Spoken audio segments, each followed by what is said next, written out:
Magandang tanghali muli sa inyo mga kapatid.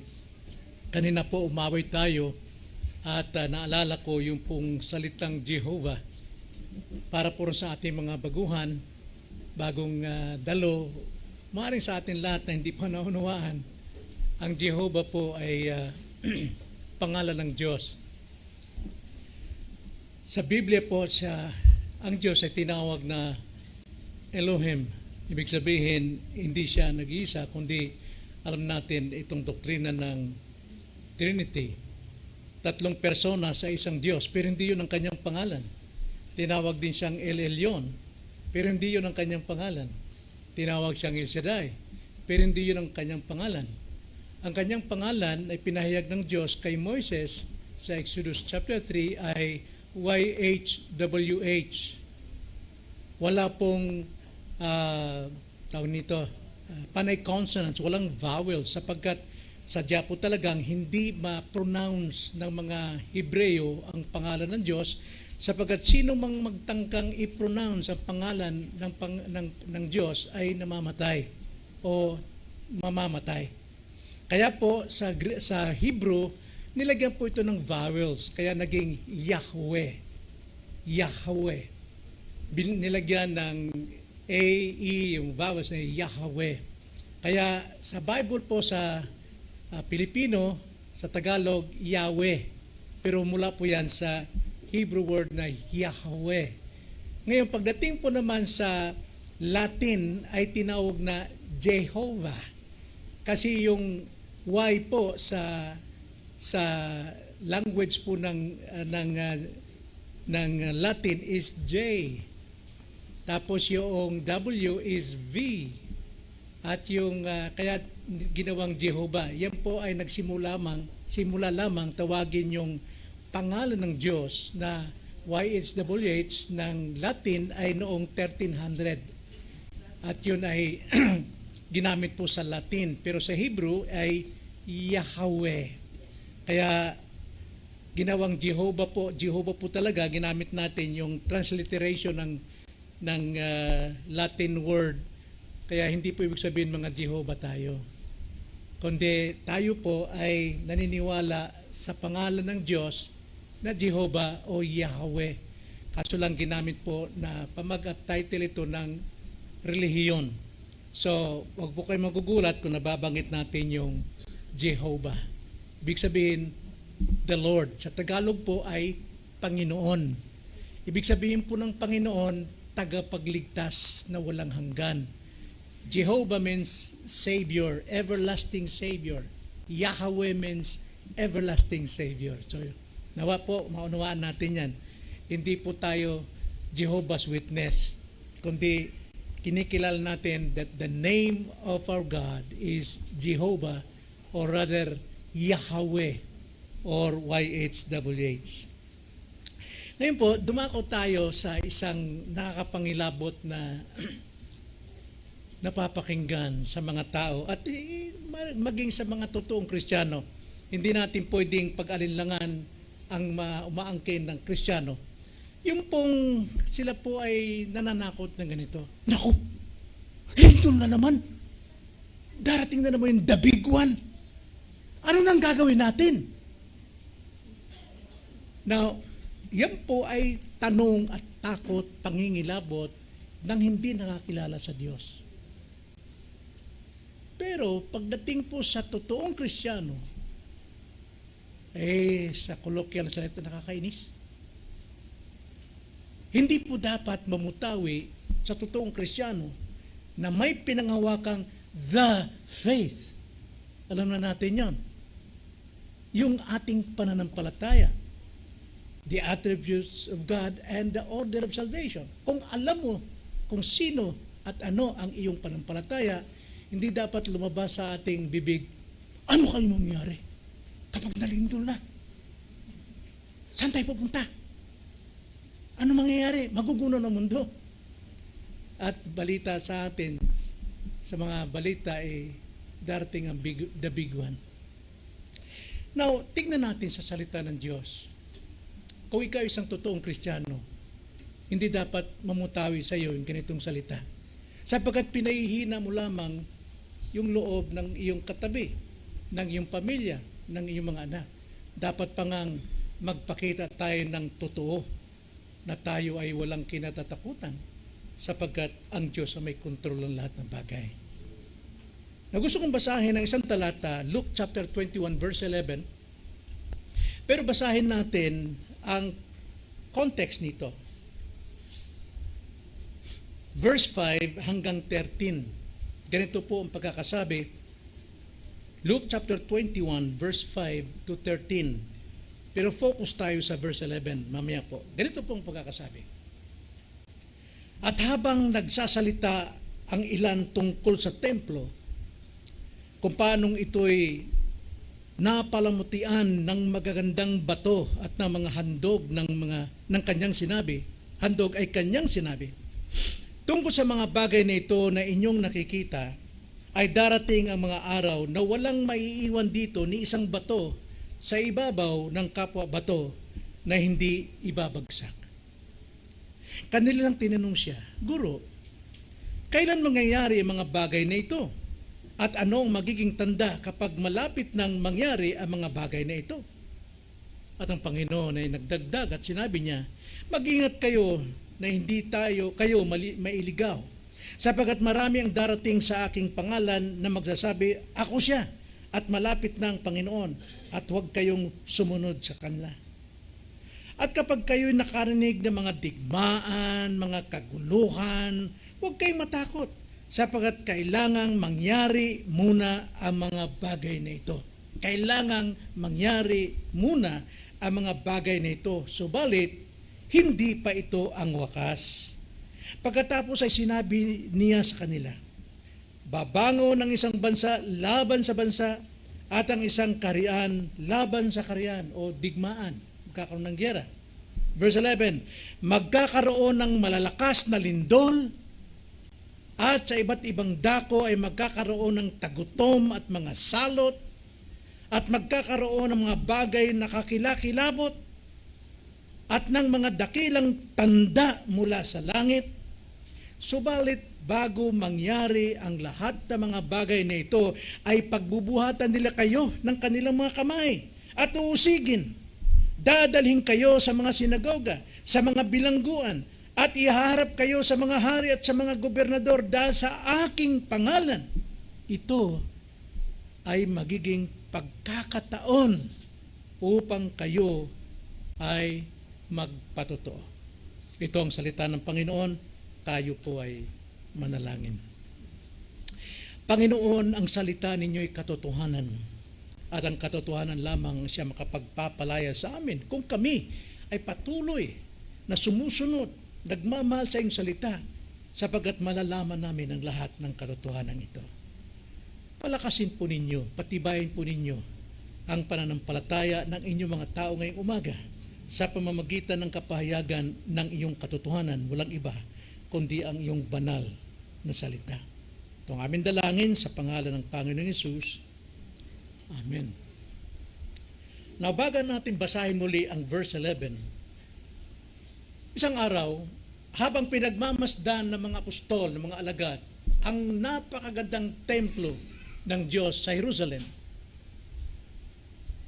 sinabi ni Jesus sa kanila, darating ang panahon nang nakikita niyo yan, magagandang bato sa bato, nagkapatong-patong, ay mawawasak, walang maiiwang bato nakapatong sa kapwa bato.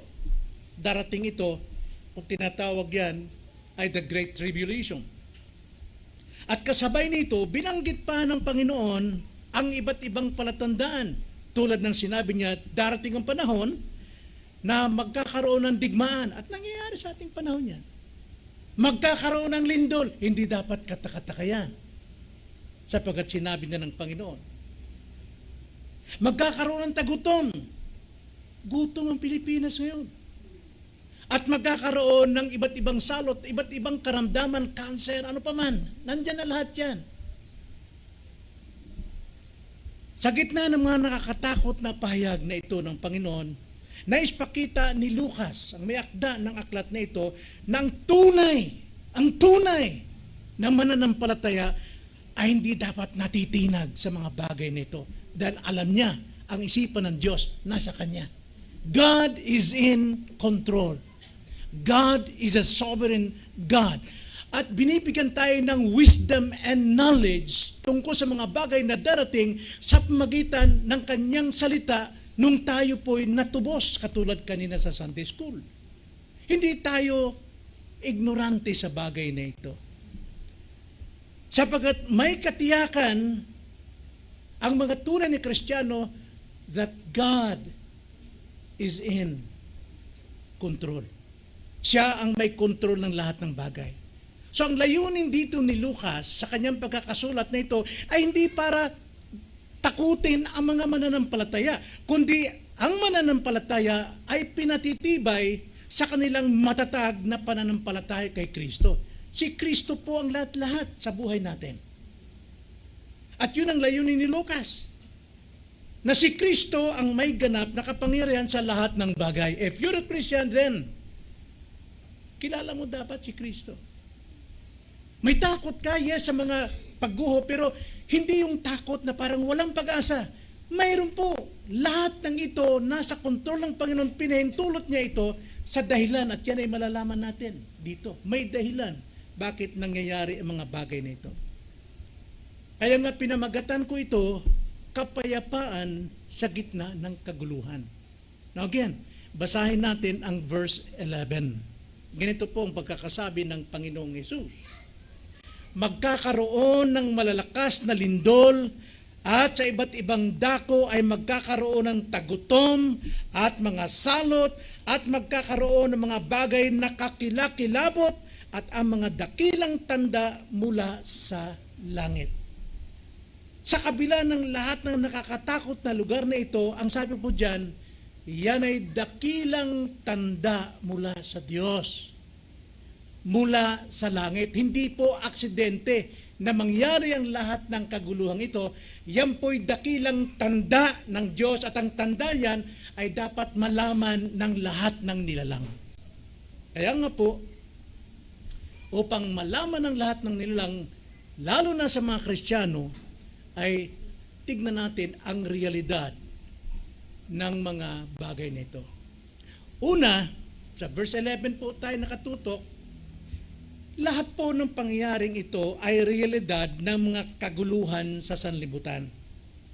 Nangyayari po yan sa ating mundo ngayon.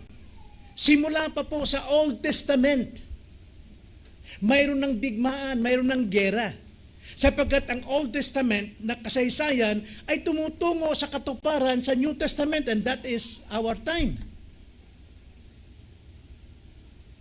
Kung kilala mo ang Diyos, na ang Diyos ay may control, alam nating nasa mabuting kamay tayo. And He has a purpose. Kaya sabi ni Jesus Christ dito, magkakaroon ng malalakas na lindol at sa iba't ibang dako ay magkakaroon ng tagutom at mga salot at iba't iba pa. Pero dapat natin balikan ang ating doktrina, mga kapatid. Ang doktrina ng Reformed Baptist Church. Saan nababatay natin nakukuha ang doktrina nating pinahawakan? Saan? 1689 Confession of Faith. Lahat po ng ibang grupo ng Kristiyano hindi po nangahawak dyan. Tanging Reform lamang ang particular Baptist. Ibig sabihin, particular mula pa sa mga apostol, diretso yan sa atin, hindi po sa iba't ibang relihiyon. Nanawa natin? So ang ating pong doktrina ay buhat po direkta sa katuruan ng Diyos sa pamagitan ng mga apostol. Ephesians 2:20, ang ating foundation is the doctrine of the apostles. At yan po ay particular na mananampalataya. Kaya balikan natin ang ating 1689, Lesson 5. Ang 1689 ay binuo po ng mga Kristiyano sa mga panahon, 1600 pa lang. Pinagkaisa, sila po'y nagkatipon at maraming namamatay dito dahil labanan ito ng totoong doktrina. Pinabulaanan yung lahat ng iba't ibang mga doktrinang kumakalat sa ating panahon ngayon. At pinagkaisa nila at nabuo ito 1689. At lahat po ng doktrina, buhat po sa Bible itself. na pinagkaisahan ng mga tao ng Diyos upang kanilang tipunin nang sa ganun sa ating panahon, hindi na tayo gagawa ng iba't ibang doktrina, sapagkat kung gagawa tayo ng iba't ibang doktrina, tiyak maliligaw lamang tayo. Kaya nga, by God's providence, tinipon niya ito, at ito makikita natin, ang kapanahon natin, bakit hindi tayo dapat matakot. Lesson 5, the providence of God, o ang pangangalaga ng Diyos. Paragraph 1, ganito po ang pagkakasabi. Sa kanyang walang hanggang kapangyarihan at karunungan, ay nilikha ng Diyos ang lahat ng bagay. Siya rin ang umaalalay, namamatnugot, nangangasiwa, at namamahala sa lahat ng mga ito. May buhay man o wala, dakila man o munti, ito ang kanyang probidensya. Ito yung kanyang pangangalaga sa buong daigdig, sa ating lahat, mananampalataya. Itong kanyang probidensya na sakdal sa karunungan at kabanalan. Ito yung binuo ng mga Kristiyano noon na nagipagdigma sila sa mga bulaang aral upang magkaroon tayo ng katiyakan ng pagkakaisa ng pananampalataya. So anong sinasabi rito? Siya ang umaalalay, ang Diyos ang umaalalay sa lahat na nangyari sa atin. Walang aksidente. Siya ang umalalay, siya ang namamatugot, siya ang nangangasiwa, siya ang namamahala sa lahat ng mga ito. May buhay man o wala, maliit man o malaki. At ito ay mula sa kanyang probidensya, sakdal sa karunungan at kabanalan. Nakita nyo? Yun ang doctrine natin na pinangawakan. God is sovereign. Now, balik tayo sa ating teksto. Ang sabi ng Panginoon, magkakaroon ng malalakas na lindol at sa iba't ibang dako ay magkakaroon tagutom at mga salot at magkakaroon ng mga bagay na kakilakilabot. Now, ang tanong, aksidente ba ito? No. Itinakda ng Diyos bago pa likay ng mundo, so itinakda niya ang lahat ng mangyari. God is in control. Magkakaroon ng lindol, magkakaroon ng tagutom at salot. Ito yung mga tanda ng pagkawasak ng pagdurusa at pagdurusa. Talagang darating ito upang wasakin ang mundo, wasakin ang sanlibutan. Now, hindi po mundo itself ang sinasabi, wasakin ang system of the world. Ano yung system of the world? The sin, ang kasalanan na namamayani sa daigdig na ito, ng mundong ito'y nilikha ng Diyos na napakabuti, ngunit pagpasok ng kasalanan, kinontrol ito ng kasamaan, kinontrol ni Satanas, at lahat ng mga sistema rito ay pawang kontra sa Diyos. Kaya nga dahil kontra sa Diyos, ng Diyos na nagbigay sa atin ng kautusan, moral and spiritual, para gabayan tayo na labanan natin ang takbo ng sanlibutan. At ang pagkawasan, pagdating ng mga lindol kaguluhan ito, ay para wasakin, tapusin ang sanlibutan. Naunawaan nyo? Hindi po yung mundo itself, but the world, the system of the world, yung kasalanan na pinagharian ni Satanas. So hindi ito ibig sabihin, nawawala ang Diyos pagdating sa mga kaguluhan, sa mga catastrophes. Hindi ibig sabihin wala ang Diyos. God is in control. Pinahintulot niya ang lahat ng bagay na ito.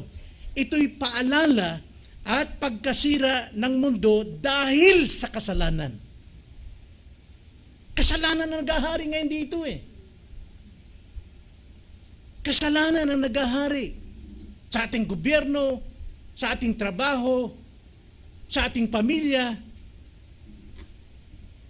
So, ang mga pisikal na gulo, patunay na pagkasira ng sanlibutan.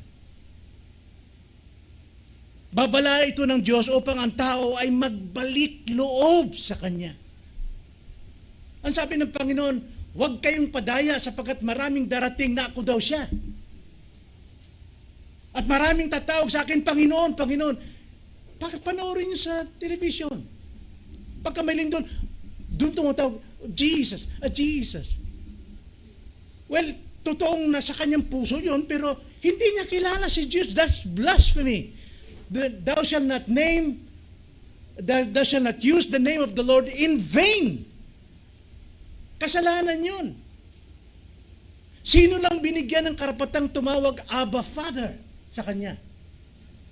Lahat ng naligtas ay pinagkalooban ng Diyos Ama ng Espiritu ng Kanyang anak na si Jesus upang manahan sa ating puso nang sa ganoon magkaroon tayo ng karapatang tumawag ng Abba Father. Matthew 7:21, hindi lahat ng tumatawag sa akin Panginoon, Panginoon ay pagbubuksan ng langit, kundi yun lamang gumagawa ng kalooban ng Ama. At sino nakagawa ng kalooban ng Ama? Those are who are called. At yung mga tinawag ay pinanganak na muli. At ang mga pinanganak muli ay binigyan ng faith and repentance.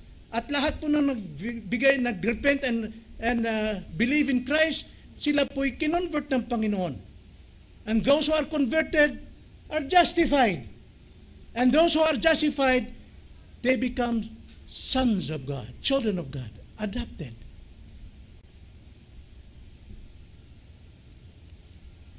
So ang mga gulo sa ating paligiran, mga kapatid, if you're a Christian, tulad ito ng bell ng simbahan, kampanilya.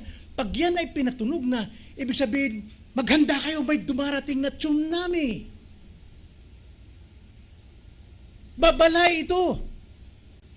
Na dapat tayong gumawa ng aksyon. Ang mga unbeliever dapat silang magsisi sa kanilang kasalanan, manumbalik sila sa Diyos. So lahat po ng mga lindol na ito, tagutom na ito, ay kampana ng Diyos upang ang lahat ng tayo magbalik loob sa Kanya. Kaya po, hindi ko po nagugustuhan yung mga Christian, paano tayo ngayon? Hindi mo kilala ang Diyos. Pero yung mga unbelievers, sabi nila, naku, tumawag ka sa Diyos, tawagin mo sa Diyos. Paano sila makatawag sa Diyos na hindi nila kilala? At paano nila makikilala yung tatawagan nila ng Diyos kung hindi sila nakapakinig ng pangangaral? At paano makakapangaral kung walang tinawag para mangaral? Oh, napakaganda na mga paa na nagdadala ng mabuting balita sapagkat sa pamamagitan ng pangangaral, dumarating ang totoong pananampalataya. Kaya nga pagdating sa ganito, mga kapatid, huwag tayong mataranta. Huwag tayong mawalan ng tamang kaisipan na tulad ng mananampalataya kung sino-sino tinatawag, San Isidro del Labrador, San Theodosia, San Clarita, kung sino-sino mga Diyos ang tinatawag nila. Tayo nga ay totoong may Diyos, pero ang binabanggit ng ating labi ay taliwas sa totoong Diyos na ating pinaniwalaan. Na dapat wala tayong ganun takot. Hindi tayo naniwala sa mga sabi-sabi. Mga superstitious belief. Dapat tayong maniwala sa salita ng Diyos lamang. So ito pong kaguluhang ito nangyari sa atin, lindol at iba pang gera. Hindi po ibig sabihin nawawala ang ating Diyos. Kaya huwag tayong magpaligaw sa ating sariling paniniwala. Gumagawa tayo ng mga maling desisyon Gumagawa tayo ng maling aksyon Lumilihis tayo sa ating pananampalataya sa Diyos. Sinusunod natin kung ano yung forma ng sanlibutan. Do not be conformed to the pattern of this world. The world system ay isa pong kasalanan na dapat mawasak. So ang ating faith ay dapat hindi masira sa gitna ng mga takot.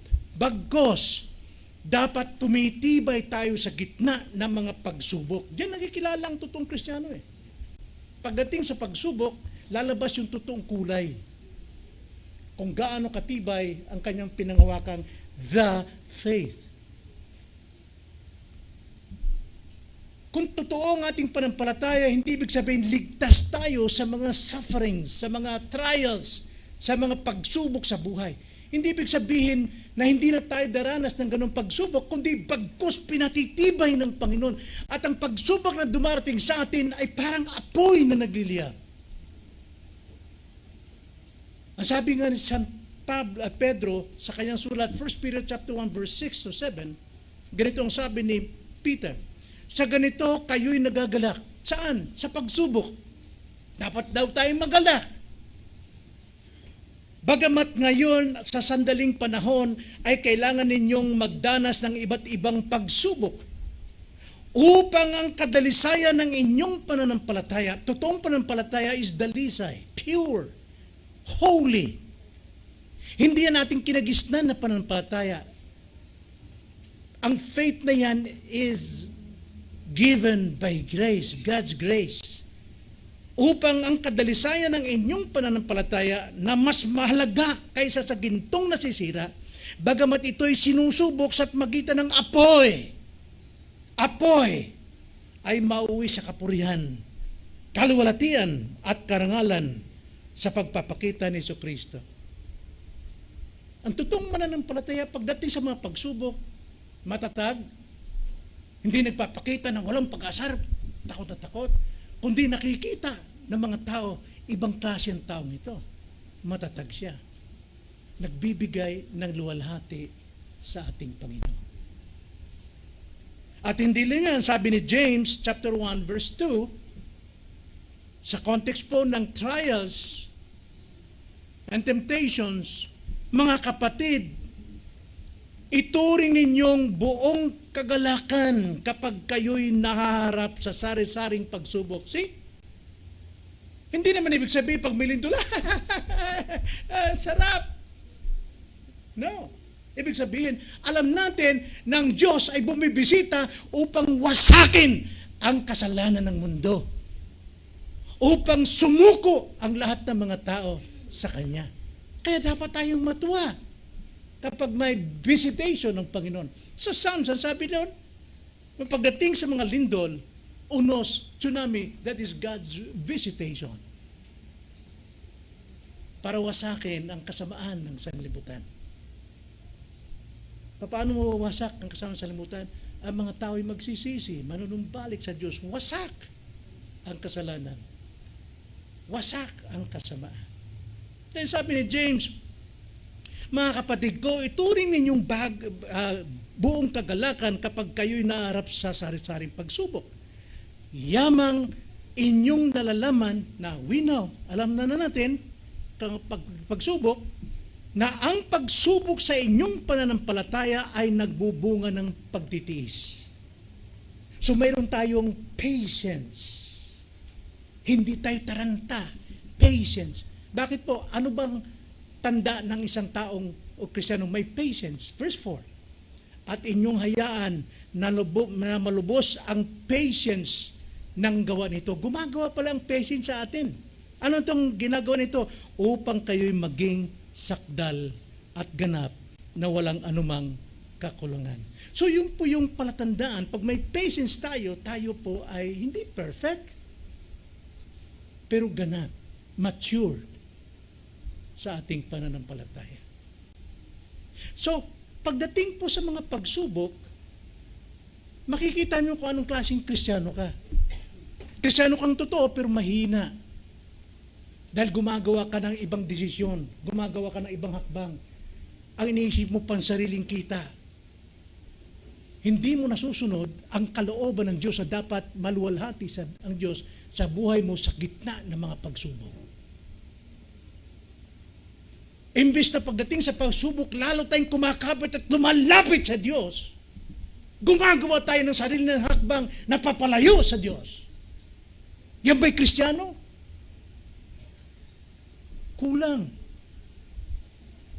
ang iyong kaalaman. Kulang ang tibay ng iyong pananampalataya.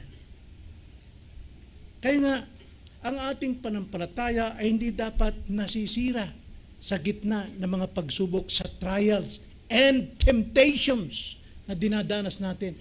Kapag tayo natutukso, pasok agad tayo sa tukso, iwanan natin ang Panginoon. At marami tayong dahilan, ipinagmamalaki pa natin ang ating katwiran. Hindi po ganoon. Dapat mayroon pong humility and submission. So yun po yung una.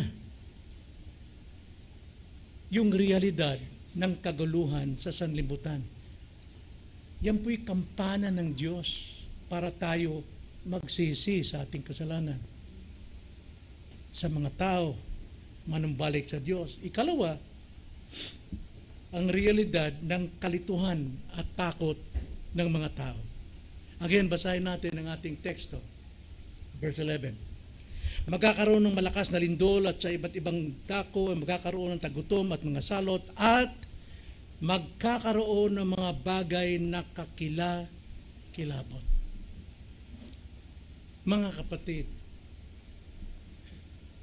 hindi katakataka sa mga taong wala pong pinangahawakan o wala pong pananampalataya ang matakot. So yun ang realidad sa mundo, may takot. Ang dami pong dahilan ng takot. Makikita lang ang kakilakilabot na pangyari at sila ay punong-puno ng takot. So ang kakilakilabot na pangyari tumutukoy sa matinding takot na nasa ating puso na parang wala ng pag-asa, parang katapusan na.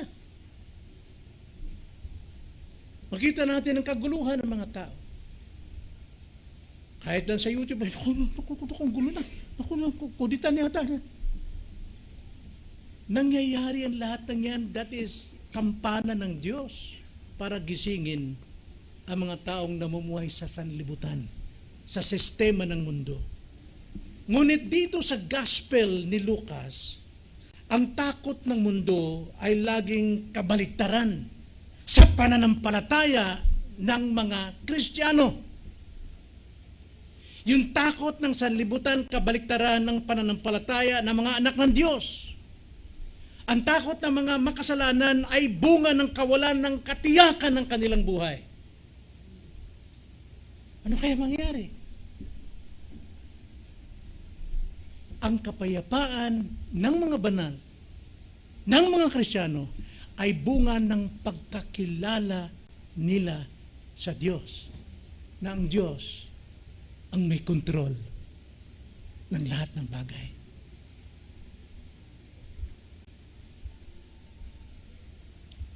Alam niyo, isang bata, kumidlat, kumulog, na nakakatakot, kumikislap. Pero yung bata, yung sanggol, panatag na panatag sa dibdib ng kanyang ina. Bakit po? Sapagkat alam niya na siya'y nasa mabuting kamay ng ina. Ang isang Kristiyano, anuman ang maging kaguluhan dito, panatag din tayo. Panatag yung ating kalagayan at kinabukasan sapagkat tayo'y nasa mabuting kamay ng Diyos. Tanong ko, kilala mo na ba ang Diyos? O may alam ka tungkol sa Diyos? Everybody knows about God, pero hindi niya kilala ang Diyos ng personal na kanyang Diyos. Alin ka doon sa dalawa? Marami kang alam tungkol sa Diyos, pero hindi mo siya kilala bilang personal mong Diyos. Magkaiba yun.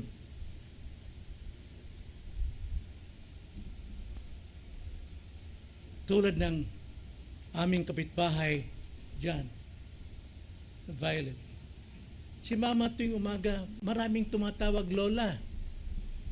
Mami, mga bata nagbi-bless. Kilala nila na si asawa ko, si Mama, pero hindi sila kilala personally ng asawa ko dahil hindi sila mga anak. Napakaraming tao ngayon na may alam tungkol sa Diyos pero kailanman hindi sila naging anak ng Diyos.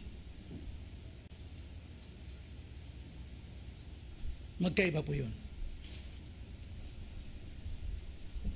So ang mga tanda ng panahon natin, dapat wag magdala sa atin sa panic, pagpapanik, kundi sa pananalangin. Ang mga unbelievers, tinatawagan silang magbalik loob sa Diyos at bumaling kay Kristo bilang kanilang personal Lord and Savior. Pero sa mga mananampalataya, ito'y ating panalangin. Panahon ng panalangin at pananampalataya na ang Diyos ang may kontrol sa lahat ng bagay. At makita sa atin ng ating mga gawa na mga hindi mananampalataya, masasabing, yan ang tatay ko, totoong mananampalataya. Yan ang nanay ko, totoong mananampalataya. Now remember Isaac? Sino si Isaac? Anak ni Abraham. Ang sabi ng Diyos kay Abraham, Abraham, dalhin mo si Isaac sa bundok ng Moriah. Ihandog mo siya sa akin. Now, alam natin what is the context of offering his son Isaac. Ibig sabihin, gigilitan mo ang liig niya. Susunugin mo bilang handog sa Diyos. At alam ni Abraham yun, yung context na yung pag sinabing, offer your son Isaac to me. Walang reklamo si Abraham. Bakit po? Puno ng pananampalataya. Kilala niya ang Diyos. Maagang-maaga pa lang inihanda niya na ang kanyang sasakyan at sila'y naglakbay patungo sa Moriah. At pagdating sa Moriah, nagtanong si Isaac sa ama, Ama, nasaan ang tupa na ihandog? Ang sabi ni Abraham, Anak, ang Diyos ang magbibigay. Halika, tatalian kita. Tinalian ang kanyang kamay. Alam ni Isaac na walang hayop at sa ginawa ng kanyang amang si Abraham, ay siya palang iaalay. Pero ni kaputok ng bibig, salita sa bibig ni Isaac, walang lumabas. Kundi siya'y sumunod. Siya'y nagpasakop sa ama at binuhat siya at inihiga sa altar, nilagyan ng gatong. At kinuha ang kutsilyo at itinaas ang kutsilyong ito. Walang kaimik-imik si Isaac. Why? Because he believed his father. Naniniwala siya na tama ang ginagawa ng kanyang ama. Nakikita ang pananampalataya ni Isaac ang kanyang ama. Sana ganun din tayo. Pagdating po sa ganitong problema, makitaan tayo ng ating pananampalataya at hindi po nagtataboy sa ating mga anak, naku, wala tayong magagawa dyan. Tatay ko nga, takot na takot eh. Pero alam nating, doon sa climax ng worship ni Abraham, isasaksak niya na lamang ang patalim na yun. Sabi ng Diyos, wag Abraham, wag mong saktan ang iyong anak, nakita ko ang iyong pananampalataya. Even God saw our faith. Ngayon, kung tayo mismo ang nagdadala ng takot at pangamba at pagdududa, hindi tayo nagiging magandang patotoo. Hindi nagliliwanag yung liwanag ni Kristo sa ating buhay. Yan pang magigisan para mag-away ang mga pamilya. Sapagkat iba't ibang desisyon ang ginagawa eh. Wala ng submission, wala ng respeto. At higit sa lahat, na isasabi ng Diyos. Yan po yung takot, realidad yan. Hindi nawawala. Then thirdly, na realidad ay ang katotohanan ng mga dakilang tanda. Ano ibig sabihin ng Panginoon mga dakilang tanda mula sa langit? Basahin natin again ang text. Magkakaroon ng malalakas na lindol at sa iba't ibang dako ay magkakaroon ng tagutom at mga salot at magkakaroon ng mga bagay na kakilakilabot at ng mga dakilang tanda mula sa langit.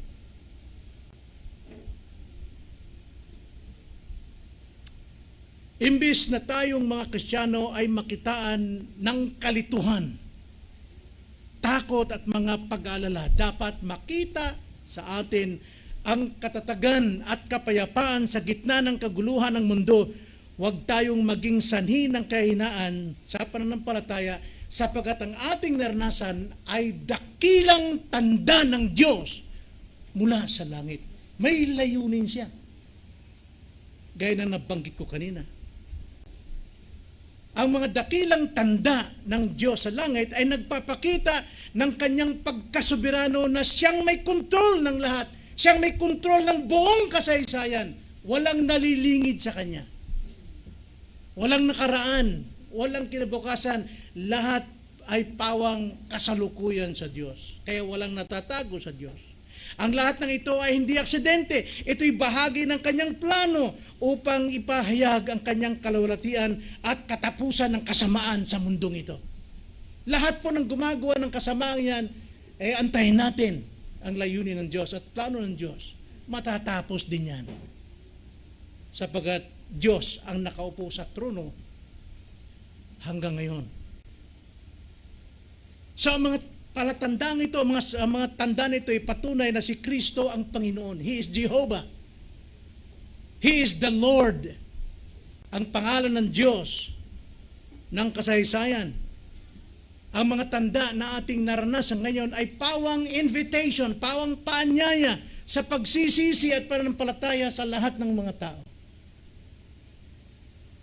At dapat gumawa rin tayo, kumilos tayo. Ito yung time na dapat tayong mangaral. Magbahagi ng salita ng Diyos. So ang mananampalataya ay dapat mabuhay na may pag-asa, hindi po takot. Huwag tayong tumulad sa isang nanay na kasamang anak niya pupunta sa kabilang baryo, kaso lang dadaan sila sa ilalim ng kalasangan ba? Sabi sa Tagalog ng kalasangan? Gubat. Sa gubat, walang kuryente. Hawak-hawak yung anak. Para naman yung nanay lumakas ang loob, tinakot yung anak. Halanak, nay mo, mangahok diha. Nahayad yung sa balang inay. Halanak, dagat anak. Pero ang tuntunan ng nanay yung takot. Hala. Multo. Sabi ng bata, kain ko multo, nay. Mas matapang yung bata. Huwag tayong ganun. Ng ating pamilya, nilalayo natin sa Diyos. Imbis na sa magitan ng ating katatagan, yung liwanag ni Kristo yung makita sa atin para sila'y lumapit sa Diyos. Yung katatakutan na yan, mga kapatid, dakilang tanda mula sa langit. So, ang mga mananampalataya, hindi dapat matakot. Kapag nakikita natin ang mga kaguluhan sa ating paligid, dapat nating sabihin, malapit na ang kaligtasan. Anak, malapit na ang pagliligtas ng Diyos. Sapagkat yung mga tandang yan ay nananawagan sa iyong magsisi ka sa iyong kasalanan at sumampalataya kay Jesus.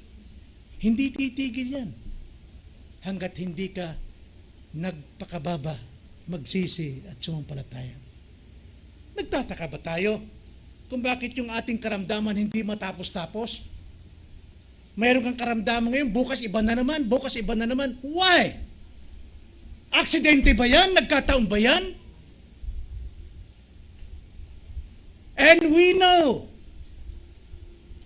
that in all things, God works together for good. For good of His people. So nag-aadyak ito sa atin na tayo'y magsisi at magpatuloy sa panampalataya at mamuhay sa kabanalan. Well, bakit hindi ako gumagaling-galing sa aking karamdaman? Halos lahat yata ng sakit na sa akin na. Hindi ko ibig sabihin, hindi ako pinatawad ng Panginoon, pero ito yung ginagawa ng Diyos sa akin para manatili akong magtiwala sa Kanya sa lahat ng sandali ng buhay ko. Pero sa iba rin, ito yung palatandaan, dapat kang magsisi. Ibigay mo na ang iyong buong kaluluwa sa Diyos na wala kang ibang inasahan maliban sa Diyos lamang. Kaya nga, kaibang pananaw ng hindi mananampalataya sa kaguluhan sa mundo. Takot sila. Pero sa mananampalataya, ito po'y pagkakilala natin sa Diyos. Si Kristo may kontrol. Hindi pag-alala, kundi pananabik. Na sana'y dumating ka na, Panginoon. Alam niyo ba? For 30 years na diabetic, hirap yata. Lahat na yata ng internal organs ko, apektado na. Hirap na ako, ayaw ko na. Pero pag nakakita ng lindol, ay salamat, malapit na. malapit na magtatapos ang paghihirap. So ano pong mga practical na lesson dito, mga kapatid? Hamon sa atin. Habang ang mundo ay nanginginig sa takot, sa mga lindol, sa salot, sa tigmaan, sa mga karamdaman, ang mga anak ng Diyos ay may katiyakan. May katiyakan. Unang-una, ang Diyos ang may kontrol ng lahat ng bagay. At walang bagay na nangyayari na hindi niya pinintulot, pinangasuhan. Romans 8:28 palagi. And we know that we should know ngayon that God is in control. Sapagkat alam nating lahat ng mga ito ay nasa kanyang kamay. Hawak ng kamay ng Panginoon ang ating Ama. Ang buong kalangitan at kalupaan. Hindi tayo tinawag upang mangamba, kundi magtiwala, kumapit sa Kanya ng buong pagmamahal at kabanalan. Hindi tayo tinawag upang tumingin sa paligid, kundi upang tumingin kay Kristo. Look unto Jesus, the finisher, the beginning and finisher of our faith. Kaya, huwag hayaang ang mga balita na kaguluhan sa ating kapaligiran ay maging sanhi ng pagdududa natin sa Diyos at takot na hindi tayo ililigtas ng Diyos, kundi masiglang pananampalataya pa nga ang dapat nating ipakita. Palakasin ang loob ng mga takot sa ating paligid, ating mga magulang, kamag-anakan, palakasin ang loob nila sa magitan ng Ebanghelyo ni Kristo. Share the gospel. Yun lang ang tanging solusyon para sa kanila. Walang ibang solusyon. Hindi solusyon na bigyan mo siya ng pamana agad, buhay ka pa, bigay mo na 1,000,000. Hindi yun ang solusyon. The solution is the gospel of Christ. Ang Ebanghelyo ni Kristo. Mamuhay na may katiyakang darating ang kanyang kariyan, ang kanyang paghahari.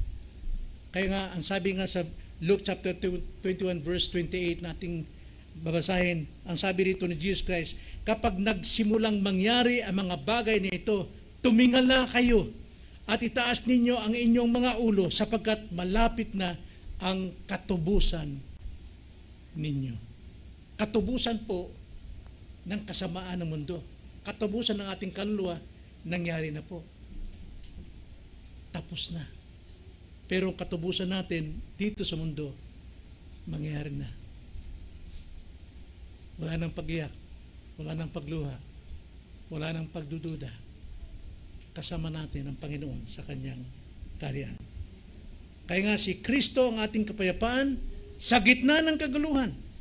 Ang lindol ay yayanig sa lupa, ngunit hindi kailanman kayang yugyugin ang pusong puno ng pananampalataya. Tayo manalangin. Opo, Panginoon, turuan mo kami na tumayong matatag, may pananampalataya, na bagamat nangyayari ang iba't ibang sakuna sa mundong ito, alam naming ito'y nasa iyong kamay. Mayroon kayong layunin at kontrol. Kaya hindi kami dapat manginig sa takot ng walang pag-asa, kundi naroon sa amin ang kagalakan na Lord, hindi magtatagal, darating ka na. At ito'y para sa katubusan ng iyong mga tao. Nawa, Panginoon, sa mga mensaheng ito na aming napakinggan, pukawin niyo pong puso ng mga taong naririto na wala pa pong tamang pananampalataya at walang katiyakan ng kaligtasan, na sana'y makamit nila ang dakilang biyayang ito sa pamamagitan ng napakinggan nilang salita, ang kaligtasan. In Jesus' name, Amen.